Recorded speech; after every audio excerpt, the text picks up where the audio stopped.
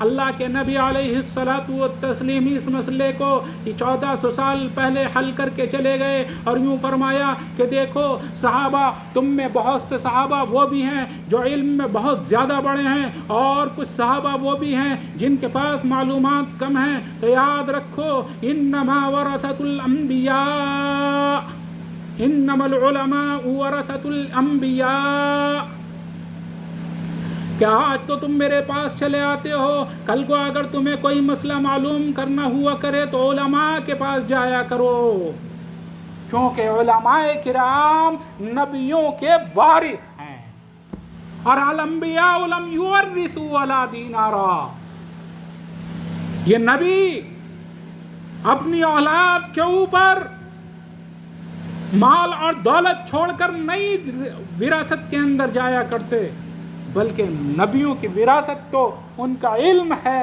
اور وہ چاہے جو حاصل کر لے وہی عالم۔ اگر کوئی عالموں کو گالی بکرا تو نبی اکرم محمد عربی صلی اللہ علیہ وآلہ وسلم کی اس حدیث کی مخالفت کر رہا ہے۔ اگر کوئی علماء کو برا بھلا کہہ رہا ہے تو سمجھ لو وہ قرآن کی شان میں گستاخی کر رہا ہے، قرآن کا انکار کر رہا ہے، اور قرآن کے اندر صاف اعلان ہے انما یخشی اللہ من عبادہ العلماء، اللہ تبارک و تعالیٰ سے اگر کوئی ڈرتا ہے اللہ کے بندوں میں تو وہ علماء کرام ہیں، یہ اللہ کا فرمان۔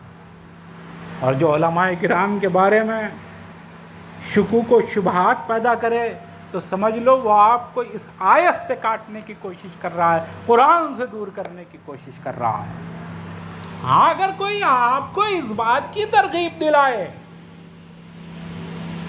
کہ بھائی تم خود قرآن کریم کا علم حاصل کرو، تم خود اللہ کے نبی علیہ الصلاۃ والتسلیم کی احادیث کو حاصل کرو، تو یہ بہت اچھی بات ہے۔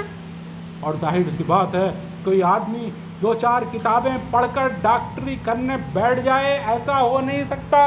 اسے ڈاکٹری کی نہ کوئی اجازت دے گا، اور حکومت اس کو پکڑ کر الگ لے جائے گی اور اس کو جیل کے اندر بند کر دیا جائے گا، بلکہ سب سے پہلے یہ پوچھا جائے گا کہ تیرا استاد اس ڈاکٹری کے اندر کون ہے، تجھے یہ کتاب پڑھنا اور سمجھنا کس نے سکھایا؟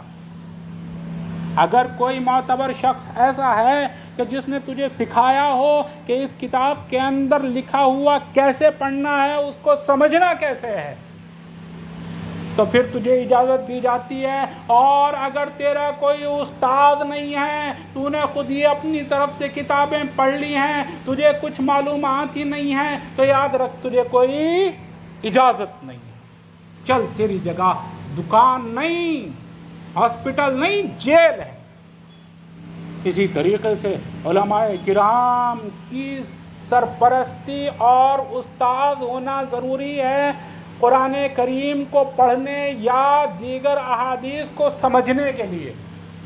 علماء کرام کی نگرانی میں اگر کوئی شخص عالم بن کر تیار ہوتا ہے تو اس کی ذہنی اور فکری صلاحیتیں صحیح ہوں گی، اور جس کا کوئی استاد نہیں ہوا کرتا ہے، یاد رکھیں اس کا کوئی عمل معقول نہیں ہوا کرتا ہے۔ دنیا کے اندر کوئی شخص ایسا نہیں ہے، کوئی کام ایسا نہیں ہے جو بغیر استاد کے ہوتا ہو۔ پھر یہ قرآن کریم اتنا سستا کیسے ہو گیا کہ بغیر استاد کے سمجھنے کے لیے ہم آ جائیں، اور بغیر استاد سے پڑھے ہم دعویٰ کریں کہ بڑے بڑے عالم ہماری ٹکر کا قرآن نہیں سمجھ سکے جو ہم نے سمجھا۔ دیکھیے میچ چل رہے ہیں دنیا کے ملکوں کے آپس میں، وہ آج بھی، کل بھی ان کا ٹرینر تھا، آج بھی وہ کوچ کی نگرانی میں کھیلتے ہیں، کھیلنے کے لیے بھی ایک استاد مقرر ہے۔ آپ نے پڑھنا اتنا آسان سمجھ لیا، دین اتنا آسان سمجھ لیا، اتنا یوں سمجھ لیا کہ اسے جو ہے حلوہ ہے کوئی بھی کھا لے۔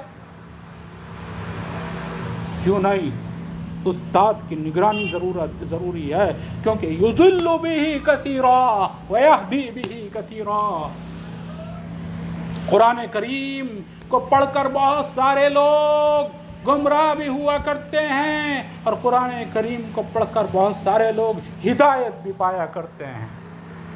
اور اللہ تبارک و تعالیٰ نے قرآن کریم کے اندر جو یوں فرمایا ہے یہ کہ بہت سارے لوگ گمراہ ہوا کرتے ہیں، یہ پہلے فرمایا، اور بعد میں یہ فرمایا وَيَهْدِي بِهِ كَثِيرًا کہ بہت سارے لوگ ہدایت بھی قرآن کریم کے ذریعے حاصل کر لیا کرتے ہیں۔ وجہ کیا؟ وجہ یہ کہ جو قرآن کریم کو بغیر استاد کے یوں ہی پڑھنا شروع کر دے گا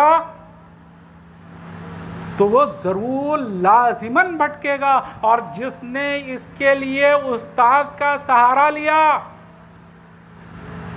وہ ہمیشہ ہدایت پائے گا۔ یاد رکھیں، قرآن کریم اللہ تبارک و تعالیٰ چاہتا تو یوں ہی دنیا کے اندر اتار سکتا تھا، یوں ہی اللہ کے نبی محمد عربی صلی اللہ علیہ وسلم نے اس دنیا کے اندر آ کر پریشانیاں اور مشکلات برداشت نہیں کی۔ قرآن کریم کو سب سے پہلے سمجھایا، سنایا، پڑھایا ہے صحابہ کرام کو، اور یہ سلسلہ آج تک صحابہ کرام نے اپنے شاگردوں کو اور ان کے شاگردوں نے اپنے شاگردوں کو پڑھایا۔ یوں ہی نہیں کہہ دیا کہ جو بھی چاہے قرآن اٹھاؤ اور پڑھ لو، اور یوں آسان ہوا بھی نہیں کرتا۔ یاد رکھیں، جس کام کا کوئی استاد نہیں ہوا کرتا وہ ہمیشہ برباد ہوا کرتا ہے، اور جس نے دین میں اپنا استاد نہیں بنایا وہ ہمیشہ بددین ہو کر نکلتا ہے۔ لہذا بس یہ گرہ سے باندھنے کی ضرورت ہے۔ دیکھو جتنے بھی غیر مسلم آیا کرتے ہیں انہوں نے بھی بس یہی کام بنا رکھا ہے، اور جتنے بھی اپنے آپ کو مسلمان ہونے کا دعویٰ کرتے ہیں ان لوگوں میں قرآن اور حدیث پڑھ کر سنا رہے ہیں، وہ یہی کہہ رہے ہیں کہ علماء کرام کی بات مت سنو، یہ غلط ہیں، یہ غلط ہیں۔ یہ ایک حقیقت ہے، اللہ تبارک و تعالیٰ نے علماء کرام کو فرشتہ نہیں بنایا۔ جس طریقے سے تمام کے تمام انسان ہیں اسی طریقے سے علماء کرام ہیں، غلطی ان سے بھی ہو سکتی ہے، گناہ ان سے بھی ہو سکتا ہے۔ یہ الگ بات ہے کہ دوسرے لوگوں کے مقابلے میں گناہوں کا اگر مقابلہ کیا جائے، تقابل کیا جائے تو گناہگار کم علماء کرام ہوں گے۔ اور دوسری بات یہ ہے کہ آپ کو کیا پتا کہ جس گناہ کے اوپر، جس برائی کے اوپر آپ علماء کرام سے بدظن ہو رہے ہیں، اس عالم نے اس گناہ سے توبہ کر لی ہو، اور توبہ کرنے والا اللہ تبارک و تعالیٰ کے یہاں ایسا ہوا کرتا ہے جیسے اس نے کوئی گناہ کیا ہی نہ ہو۔ لہذا کسی گناہ کو دیکھ کر، کسی برائی کو دیکھ کر تمام کے تمام علماء کرام سے بدظن ہو جانا یہ سب سے بڑی غلطی ہے۔